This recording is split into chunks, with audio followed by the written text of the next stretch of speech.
Për 2 javë me radhë ju kemi treguar historinë fatkeqe të ish bashkëshortëve Leonard Marku dhe Giovanna Peci, histori e cila nisi në vitin 2020 dhe sot ka përfunduar në divorc, por duke lënë pas shumë familje të prekura.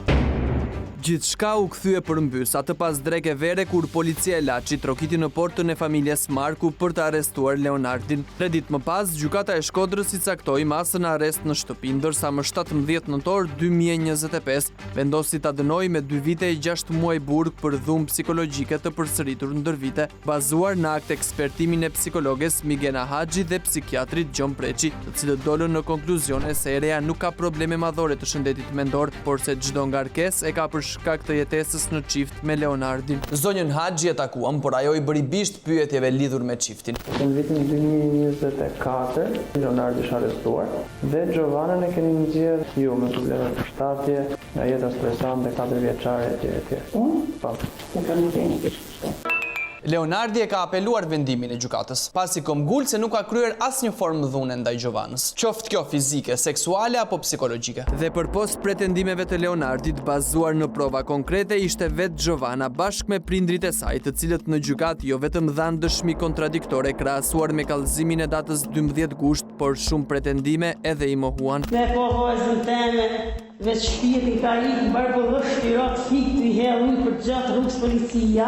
Bëllë po luna, tha, për shi së lunet, alo, tire vësët të apojë. A ti të ke dhe nu me fjallë, nuk është puna si më kira.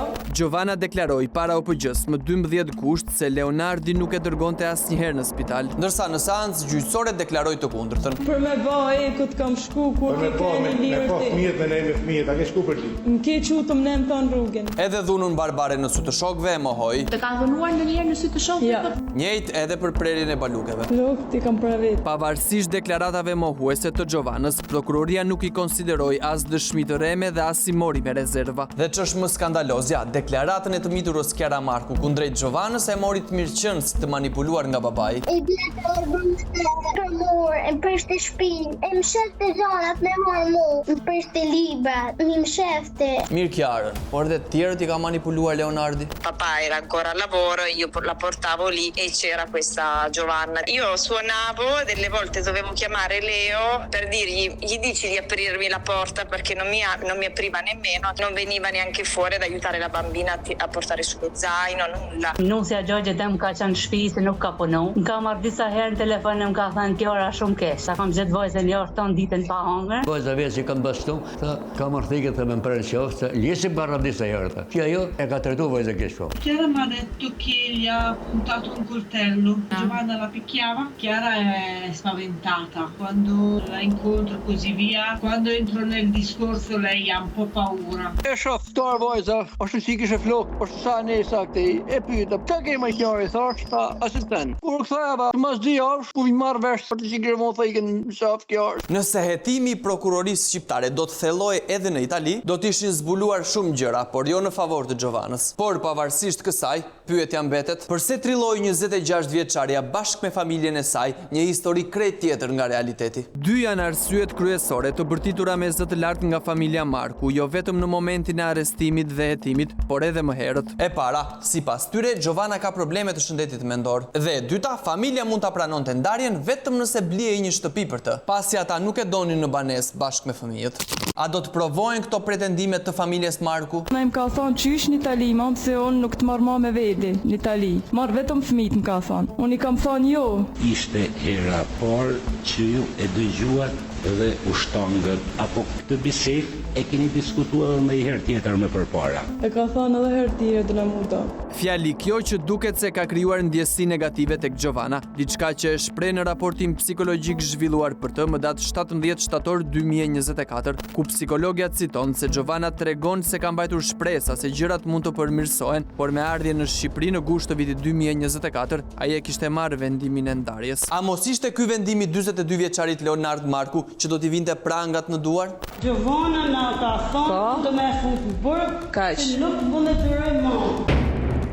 Kur ju kishit dieni për Leonardin dhe për dhunën që ushtonte ndaj vajzës tuaj, pse e keni lejuar përsëri Giovanën që të kthehej te Leonardi? Po s'vëranu ke vajza me rraf fëmijë në rrugë të madhe dhe glet des aty. Për të mos të ndorë nga unë, në muajin korrekt të vitit të kaluar, e kanë marrë në telefon, i kanë thënë Giovanës që të më djeg pasaportën italiane timen dhe të fëmijëve, që të mos kisha mundësi të kthesha në Shqipëri për të ndorë. Edhe këtu kam dëshmitar. Atë vit që ka shku në Shqipëri, më ka marru se oj sprep, e më ka thënë tunë ato vërtet Giovanna Mrena, ki kujdes të të mundët të shpishkin pasaportat të lunit e kjo është, kishe qënë të mësu nëna vetë me prej flok, se një të kjo dhe përtit, jo moj mam, s'mo në bëj, i thëte. Unë i kam pa kalzu babës. Mos shkojmë Shqipni se ajo tha se ta po ban namin, se ta po mhek babin, se ta po rrejna i 7 vjetë burë, se ta po merë smit, e se nuk kam për ti po maj as babin. Diçka që sot ngjan me një profesi që mund të bëhet realitet.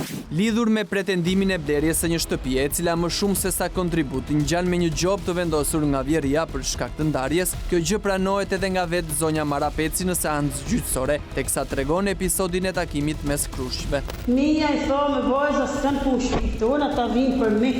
Vajzën ja, hajnia, për që dëmë për vajzën të shtëpia të mu, nuk bën djali për jetes ma, shumë mirë ka hisin vajza në leq. Pra, zonja Mara supozonte që pas divorcit, Giovanna të merrte shtëpinë e prindërve të Leonardit, në të cilën ky i fundit nuk ka pjesë. Por edhe këtu ajo kishte tjetër opsion. Me i ble shtëpinë vajzën për shat. Edhe vjeri Leonardit ishte me të njëjtën mendje. Me që nuk komunikojnë njëri me tjetër, ti ble shtëpinë në leq, olë bushat, mos bën luftë njëri me tjetër në Itali. Moralisht, kjo është një zgjidhje pranueshme, por nëse ai vetë nuk ka asnjë pronë në Shqipëri dhe jeton me qira në Itali, atëherë asnjë gjykat në botë nuk mund ta detyrojë të zhytet në borxhe e kredi për t'i gjetur një sistem i mishgruas. Dhe kjo shtëpi që nuk u ble kur i kushtoi shumë Leonardit, lirinë e tij dhe të ardhmen e fëmijëve të mitur, të cilët sot jetojnë të ndarë nga njëri tjetri dhe pa praninë e prindërve. Kiara vijon shkollën dhe ndodhet nën kujdesin e hallës së saj në Itali, larg babait, ndërkohë që binjakët Emily dhe Eduardo sot ndodhen nën kujdestarinë e motrës tjetër të Leonardit, Dilore Gjonaj, e cila banon në fshatin Naraç. Mirë Kiara, e cila duhet vijoj studimet në Itali, po të miturit, pse nuk jetojnë me nënën ose babain e tyre? Këtu na hapet një dritare e re që do të zbardh shumë pikë pyetje për paqëndrueshmërinë e 26 vjeçares Giovanna Marku dhe për pretendimet e Leonardit dhe të afërmve të tij për gjendjen mendore të saj. Për sa i përket asaj çfarë avokatët e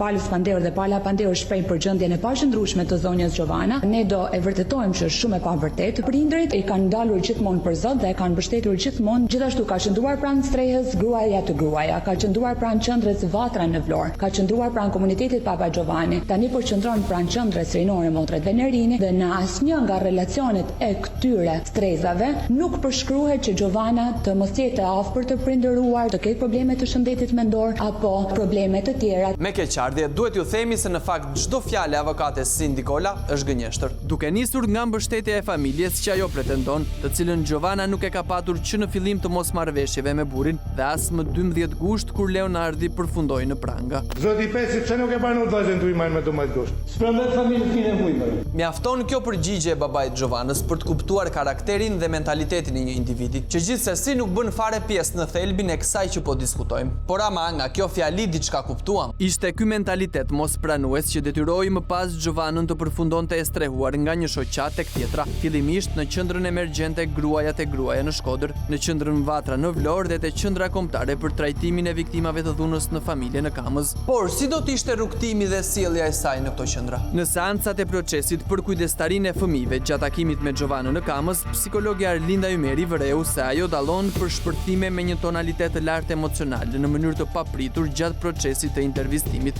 Gjithashtu, psikologja konstatoi se kur ka shkuar në qendër, higjiena e fëmijëve ishte e mirë, ndërsa kur fëmijët kanë shkuar në Shkodër për vlerësim psikologjik apo edhe në gjykat, higjiena e tyre linte për të dëshiruar, duke theksuar mungesën e kujdesit të Giovannës ndaj fëmijëve. Ymeri thekson se fëmijët pavarësisht moshës nuk janë stërvitur për higjienën e tyre, mangësi që ajo ja faturon indiferentizmit të nënës biologjike. Këtu kemi edhe një detaj shumë interesant që duhet ta citojmë, sepse pas akuzave të Giovannës për dhunë të Leonardit ndaj fëmijëve, psikologja Ymeri konstatoi diçka tërësisht të kundërt. Ajo që të binte në sy ishte afrimiteti dhe atashimi i sigurt dhe i shëndetshëm që ato kishin me babain e tyre, edhe pse prej afro një muaj ato kanë kaluar situata jo të qeta në familjen e tyre, kanë ruajtur marrëdhënie teje të mira me babain, ato qeshin dhe luajnë së bashku. Babai tregon në kundërshtim me thënien e Gjovanës se ka patur gjithmonë vëmendjen dhe përkushtimin maksimal për rritjen dhe edukimin e fëmijëve të tij. Ndryshe nga nëna, ai tregon dhe më ka vënë në dispozicion shumë foto të aktiviteteve të përbashkëta. Kjo kontradikt e Gjovanës lidhur me portretizimin e babait si dhunues të fëmijëve u citua edhe në gjykatë nga mjekja psikiatre. Një fëmijë sot i vogël, flasim për fëmijë 2 vjeçar gjys që ata din frikë. Nëse se baba e ka cënu,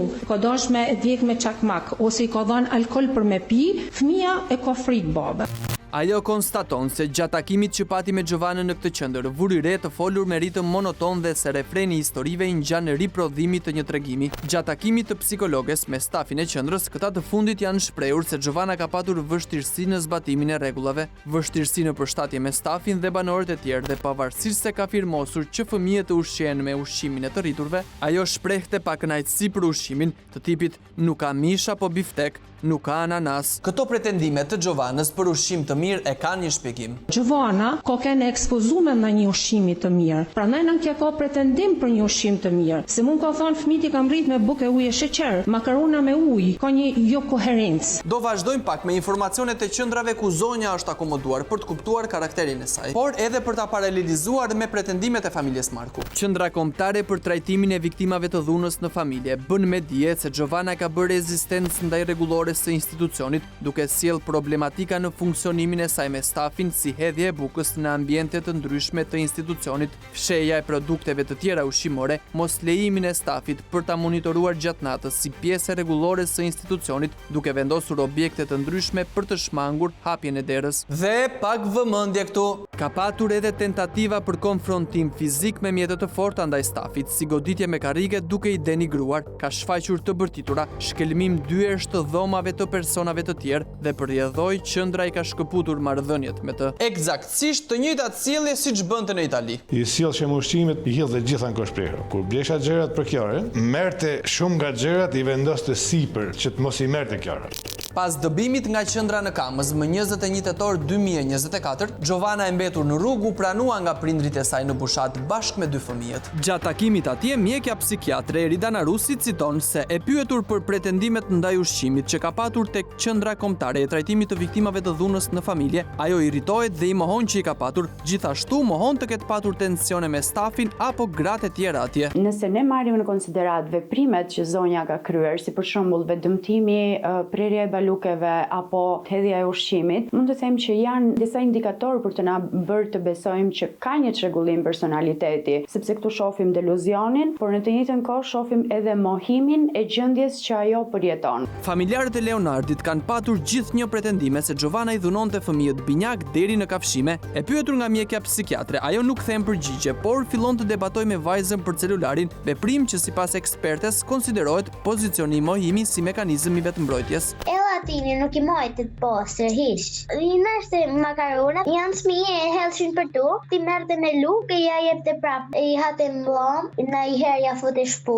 Qatë djalin kop s'jell, kur hite jadi, mje po mohim të në shpirë, aja e hate mbama, e hate mbame kapte nga mrapa, në shpina, në qapa, në krya, i shkute flok, për me qatë djali. E morën vesh volna se pan këtë unë. Kështë e shenjën plak, zenda, i kalp bisho, po. E du fort, tha gjatë sta, po na e donat të tonë, më i zama i dhosh, po si ha djalin dha, më i dhosh, me e kalp djalin këto. Kur e kam pyet si shpreh afeksion, ndërkohë që unë se kam pa shumë afektive me fëmijët e vet, ishte si e përgatitur për përgjigjen. Ajo shprehet që unë i kam puth fëmijët dhe i kam hangër dhom për me shpreh dashni. Par mua vajma ka probleme shëndetit menor. Mama e di tash policia italiane se çka ke bua djalit ti, për këtë fëmijë tash pusin burg. Sikur doja unë e arrestosha në Itali Gjovanën, ka që nuk doja të arrestoja, doja vetëm thjesht ta ndaja, sepse njeriu jeton për një moral. Unë ta arrestoj nënën e fëmijëve të mi mos më duket gjë e drejtë, sepse do rritin fëmijën e se do thojnë na ke fot nanën në burg. Unë nuk e kisha bë. Ajo e bëri padrejtësisht.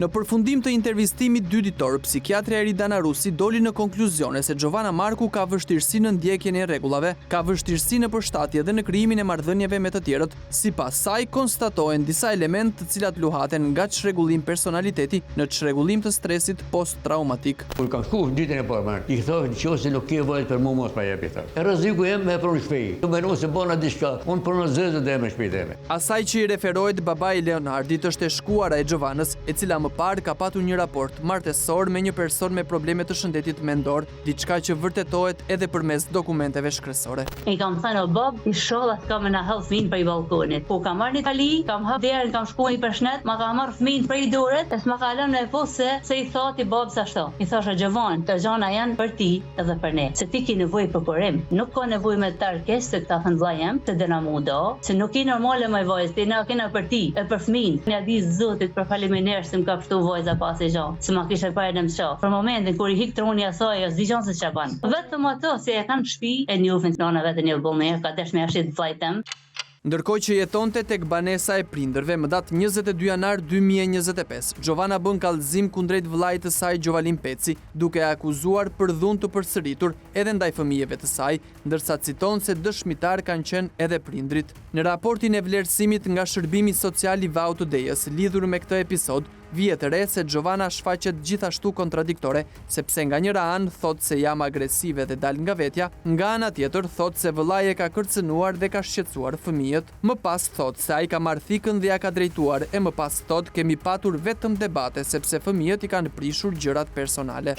Kërcënimet me thik, vllai i saj ka mohuar, por e pranon se kanë patur debate për shkak se Giovanna nuk bën asnjë punë në shtëpi, nuk kujdeset për fëmijët e saj, ka patur shpërthime duke u treguar agresive, flet me tone të larta dhe përplas gjëra. Nuk kujdeset për fëmijët, është agresive, përplas gjërat, fjalë për fjalë, të njëjtat akuzat të Leonardit, familjarëve të tij dhe psikologëve. Duke parë gjendjen e padurueshme në shtëpi, duket se edhe babai i saj Agimi nuk ka në plan t'i fshehë më gjërat. Ai tregon se Giovanna ka qenë agresive, është bërë padurueshme, gënjen lidhur me situatën e vëllait dhe se nuk do që të ketë asnjë kontakt me të. Njëjtë edhe gruaja e tij, e cila është shprehur se është e turpshme ajo që ka thënë vajza, nuk është e vërtetë dhe se nuk do t'ja di më për vajzën e saj. Këto fjalë ka shprehur edhe në një letër dore dorëzuar Shërbimit Social. Me sa duket, Giovanna duhej mbrojtur vetëm nga Leonardi, nga frika se vajza do ju kthehej në shtëpi, sepse kur vjen puna tek djali i tyre, prindrit e mohojnë dhunën e tij ndaj Giovannës. Dhe këtu kemi të drejtë të pyesim, a kishin thënë të vërtetën Leonardi dhe familja Marku në gjithçka kishin deklaruar? Po avokatja Cindy Kola, e cila e siguroi gjykatën se Giovanna jo vetëm nuk kishte probleme në përqendrat ku ishte strehuar, por do të kishte gjithnjë mbështetjen e familjes? Pas pajisjes me urdhër mbrojtje nga vëllai dhe nxjerrjes jashtë nga shtëpia e prindërve, më datë 25 janar 2025, ajo u strehua në komunitet Papa Giovanni në Shkodër, teksa Shërbimi Social i Vautodejës vlerësonte statusin e nënës së re lidhur me kujdestarinë e fëmijëve, u konstatua se Giovanna ka probleme në sjellje, luhatje humori, agresive me stafin, nuk njeh autoritet, nuk zbaton udhëzimet, ka konflikte të vazhdueshme me gratë dhe vajzat në stres, si dhe me fëmijët që janë të akomoduar aty. Dhe për këto arsye, vetëm pas një muaji e 2 ditë qëndrimi, më datë 27 shkurt u kërkua largimi i saj bashkë me fëmijët pasi përbënte rrezik dhe problem për banorët e tjera. Në kushtet e mos mbështetjes nga prindrit dhe dëbimit nga shoqatat, punonësit social të Vautodejës u gjendën përballë një rasti shumë kompleks. Për sa kohë, Giovanna u konstatua se ka nevojë për monitorim dhe kujdes dhe nuk mund të lihet vetëm me fëmijët. Një shqetësim të tillë na e përcjell edhe motra e Leonardit, teksa tregon një episod në Itali. Vjen ke italiane, i bën karravela të mirë. Kjo të shqipëri natit kësaj, se kujtesi ja marr kjo ora, ja u hodhi fëmijëve se ishin pa u bën i vjeç. Edhe vjen ke i thot, Giovanna i thot, ti puna ty karravela thot, ja të lësh fëmijëve thot aty ndur. Ndash me tha di prishin, ta trini shumë fëmijë. I thash pi kalojnë fëmijë me mesin ti mesin fit. Si u shon tash karravela të fëmijëve. Punonësit e bashkisë kontaktuan qendrën kombëtare për trajtimin e viktimave të dhunës në familje për ta akomoduar edhe një herë Giovannën aty, pasi atje ka staf mjekësor, por pranimi ishte i pamundur pasi kishte thyer rregullat dhe kishte vënë në rrezik banorët e tjerë në këtë qendër. Më pas u kërkua dhe u bë e mundur që më datë 3 mars 2025 të sistemohet pranë qendrës Rosalba, motrat Venerini në Gjadër të Lezhës. Por nuk qethën. Edhe aty Giovanna shfaqi probleme në sjellje, duke u treguar neglizhente me fëmijët e saj. Në raport citohet se ajo shpeshherë nuk ka aftësi prindëruese, duke treguar mungesë të theksuar në plotësimin e nevojave bazë si ushqimi, me shmbathje apo kujdesi për higjienën. Gjithashtu, ajo ka shfaqur probleme edhe me banorë të tjerë në këtë qendër, duke i kërcënuar ata. Ndërkohë, teksa ishte në arrest shtëpie, Leonardi bëri kërkesë për të takuar fëmijët, por kërkesa u refuzua nga prokurori Albulena Kuliçi, i dëshpëruar nga padrejtësia që po i bëhej, duke e penguar të shohë fëmijët e tij. Ai thye në arrestin shtëpiak, veprim që i kushtoi arrestimin dhe qëndrimin në burg deri në muajin korrik 2025. Gjatë kësaj kohe shumë gjëra ndryshuan dhe ai pavarësisht se në burg u desh të përballej me një sfidë tjetër të dhimbje. qëllimshme. Kur unë isha në burg, e kontaktova avokatin dhe avokatja më tha fëmijët janë braktisur nga Gjovana në qendrën e Gjadrit, motra Denerini, dhe nëse nuk ke ndonjëri tëndin, fëmijët do përfunojnë jetimore. Episodi të cilit i referohet Leonardi takon datës 5 qershor, kur shërbimi social është njoftuar nga stafi i qendrës se Gjovana është larguar me njerëz të panjohur me një makinë me xhama të zinj dhe është rikthyer pas 3 orësh. Në relacionin e mbajtur po më datë 5 qershor nga stafi i qendrës rinore Motrat Venerini, vihet re se Gjovana nuk i kupton drejt nevojat e fëmijëve. Komunikimi me ta është i papërshtatshëm për moshën e tyre, nuk përfshihet asnjëherë në lojë me fëmijët e saj, si dhe kujdesi për higjienën lë për të dëshiruar. A ul në krevat me flet, me xhinks, e çka ka pas sigurisht në përshpi. O Gjovani thashun, a ki komplet? Oni shtrota flet. I thash ke hec me kom çdo tan ditën, i thash. Shko me loj kom ke boja sa turp, i thash je vajzë re. Ha, ç'ishti? Pati si mama e me tha, se dha ja tham se këshotha po çeprosa, unë tha kësho më tha, fle me xhinksa. Gjithnjë referuar raportit të shërbimit social të Vautë-Dejës, konstatohet se në qendrën rinore Rosalba, Gjovana ka bërë rezistencë për të mos u ballafaquar me veten dhe problematikat që ajo mbart. Sipas tyre, ajo që në fillim ka krijuar raste konfliktuale dhe agresive me të tjerët dhe menjëherë merrte raporteve të mbrojtje. Nisur nga kjo situatë, duke qenë se aty kishte vajza minorene pa kujdes prindëror, vijej në rrezik siguria e tyre. Ndaj u kërkua largimi i Gjovanës. Gjatë qëndrimit të 26 vjeçares në qendrën rinore Rosalba, eksperti Leonard Hila ka kryer rivlerësim psikologjik për të ren, duke dalë në konkluzione se ajo paraqet vështirësi serioze psikologjike dhe sociale. Shfaqi luhatje të humorit, të cilat kërkojnë monitorim të vazhdueshëm dhe trajtim medikamentoz, mohimin e shumë ngjarjeve të shkaktuara nga vetë Gjovana, pohimet kontradiktore dhe paradoksale, tendencën për vështirësi në përshtatje, ndjekjen e rregullave dhe krijimin e marrëdhënieve sociale, mjeku e konsideron si çrregullimi i personalitetit me dekompensim psikotik.